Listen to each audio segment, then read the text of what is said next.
सबसे इंपॉर्टेंट होता है कि हर अस्पताल इतना इक्विप्ड नहीं होता कि सारा ही काम कर ले, पर फिर भी अगर आप रात में इमरजेंसी में हो, ड्यूटी कर रहे हो, हिस्ट्री भी आपने ली और इमरजेंसी भी प्रोवाइड करनी है, तो आज सरकार का नियम ये कहता है कि आप किसी भी मरीज को बिना फर्स्ट एड दिए नहीं छोड़ सकते। अर्थात जितनी भी आपकी क्षमता है, आपको उतना मरीज को स्टेबलाइज करने की कोशिश करनी है। अगर आपके द्वारे ऐसा मरीज आया है जो बिल्कुल गैस कर रहा है, जिसके प्राण निकलने वाले हैं, जिसका SpO2 कम है, BP पल्स नहीं मिल रहा है, अगर आप गेटी पे जाके कह देते भैया इसको बड़े अस्पताल ले जाओ, हमारे बस का नहीं है, तो गलत हो जाएगा। आपको उसको अपने अस्पताल में ला करके, ट्राइज में रख करके ऑक्सीजन लगाने की कोशिश करनी है, IV लाइन लगाने की कोशिश करनी है, इमरजेंसी ड्रग्स देने की कोशिश करनी है, एक उचित एम्बुलेंस का इंतजाम करना है जिसमें ऑक्सीजन हो, पैरामेडिकल हो, दूसरे अस्पताल का रेफरल 2 लाइन का बना करके देना है, कहीं फोन कर सकते हो, फोन करना है, अतिरिक्त स्टाफ है तो 2 आदमी उसके साथ बिठा देने कि उसको सुरक्षित छोड़ने की कोशिश करे। इतना काम करना बहुत जरूरी है।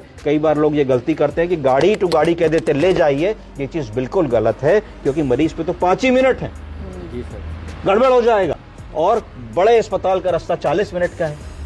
तो इसका क्या मतलब हुआ? तो अगर उस 4 मिनट 5 मिनट में मरीज क्रैश कर रहा है, शायद ऑक्सीजन लगने से, शायद अगर लो शुगर का तुमने मैनेजमेंट कर दिया, लो ब्लड प्रेशर का है तो तुमने 2 बोतल रिंगर लैक्टेट चढ़ा दी, तो शायद मरीज की जान बच सके। और कभी भी घबराना नहीं चाहिए कि अगर कभी भी तुम्हारे यहाँ मरीज आया और 2, 4, 5 मिनट तुमने प्रयास किया और नहीं रहता, तो जनरली इसमें आदमी ये नहीं कहता कि आपने कुछ किया नहीं, आपकी गलती नहीं स्टैब्लिश करता। आदमी समझता है कि इतना बीमार था कि देखिए तुरंत ये लग गए एक पैर पे, तो भी 4-5 मिनट में हम कुछ कर नहीं पाए ना। और अगर वहीं आप कुछ नहीं करते हैं तो आदमी ये कहता है, हमेशा जिंदगी भर उसके दिमाग में रहता है कि अगर वहाँ उन्होंने ऑक्सीजन लगा दी होती, अगर वहाँ उन्होंने एम्बुलेंस दे दी होती, अगर वहाँ उन्होंने कोई इमरजेंसी कर दिया होता, तो शायद हमारा मरीज आज बच जाता। तो इस बात को हमेशा हमें